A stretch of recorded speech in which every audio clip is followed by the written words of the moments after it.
माझी आज जालना आणि औरंगाबाद जिल्ह्याचा खुलासा करण्याकरता प्रेस कॉन्फरन्स घेण्यात आली।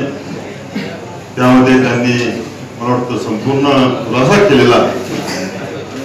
पण इतकं नक्कीच आहे की शेवट पक्ष आदेश जो असेल तो आमच्याकरता साऱ्यालाच मान्य आहे। जो काही प्रश्न केला फेविकॉल सारखी जोडी ढिली पडली का, मी एकच सांगू इच्छितो, सन्मान्य जिल्हाध्यक्ष सत्तार साहेबांनी मी आमचं कुठलाही व्यक्तिगत वाद नाही। पक्ष कामाकरता काही गोष्टी त्यांच्या दृष्टीने त्यांना कमी वाटल्या त्या त्यांनी मला सांगितल्या, त्या मी स्वीकारल्या आणि ते कामाची भरपाई पूर्ण करून दिली हे आवर्जून मी तुम्हाला सांगू इच्छितो।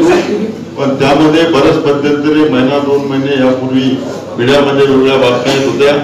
त्या बातम्यात मी खुलासा कायम करत राहिलो की माझा त्यांचा कुठेही वाद नाही, तो वाद आज पण नाही। त्यामुळे पक्षाने उमेदवारी जर मला दिली तर संपूर्ण ताकद, जसं ते म्हणतायत जालना जिल्ह्यात कल्याणला उमेदवारी दिली तर त्यांची जबाबदारी आहे, तशी औरंगाबादला जर उमेदवारी मला मिळाली ती जबाबदारी सुद्धा त्यांचीच आहे हे आवर्जून मी सांगू इच्छितो। का की शेवट 2 नेते आमचे दोघांपैकी एक निश्चित लढणार जालन्यावर, दोघांची जबाबदारी जशी जालना जिल्हा निवडून आणण्याची आहे तितकीच औरंगाबाद जिल्हा निवडून आणण्याची जबाबदारी आहे। उद्या मला तिकीट मिळालं तर त्यांची जबाबदारी, उद्या नामदाराला मिळालं तर त्यांची जबाबदारी। त्यामुळे आमच्यात कुठलाही वाद नाही।